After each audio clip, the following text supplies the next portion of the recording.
Small kids weighing 10 kg and 15 kg respectively are trying to balance a seesaw of total length 5 meters.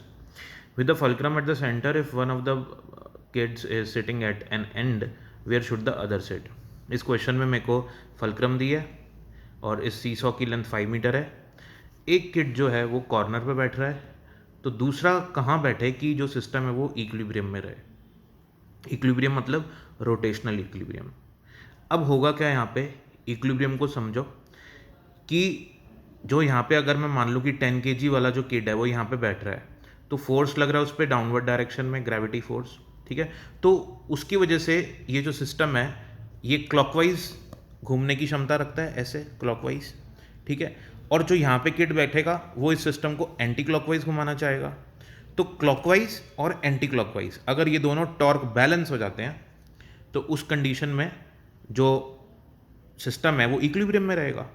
लेकिन balance होने के लिए क्या दो चीज़ें चाहिए भाई, डायरेक्शन तो अपोजिट है. ये वाला जो फोर्स है ये टॉर्क प्रोड्यूस करेगा क्लॉकवाइज डायरेक्शन में, और ये वाला जो फोर्स है ये टॉर्क प्रोड्यूस करेगा एंटी क्लॉकवाइज डायरेक्शन में. ठीक है, तो डायरेक्शन दोनों के अपोजिट है. अगर इन दोनों टॉर्क के मैग्नीट्यूड सेम हो जाए, डायरेक्शन तो ऑलरेडी है ही इक्वल, अपोजिट. ठीक है, और अगर इन दोनों टॉर्क के मैग्नीट्यूड इक्वल हो जाएं तो सिस्टम रोटेशनल इक्विलिब्रियम में हो जाएगा. So for rotational equilibrium about the fulcrum, net torque must be zero, यानी कि जो नेट टॉर्क वेक्टर है वो जीरो होना चाहिए. दूसरी लैंग्वेज में बोलें तो टॉर्क 15 kg वाले किड और 10 kg वाले किड की वजह से जो टॉर्क का मैग्नीट्यूड है वो इक्वल होना चाहिए.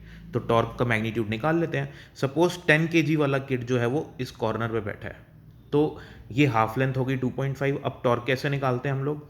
टॉर्क निकालने का तरीका है कि एक्सिस ऑफ रोटेशन से आप परपेंडिकुलर ड्रॉ करिए line of action of force पे. ये जो फोर्स लग रहा है ना नीचे की तरफ, इसी लाइन को हम कहते हैं line of action of force. इसको आगे पीछे एक्सटेंड कर दो. तो this 2.5 multiply by this, that is 10, you will get 10 into 2.5 torque produced due to this kid.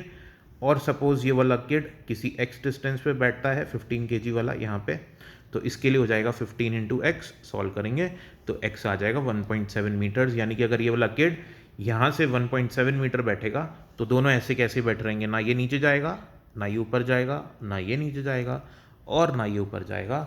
Thank you so much.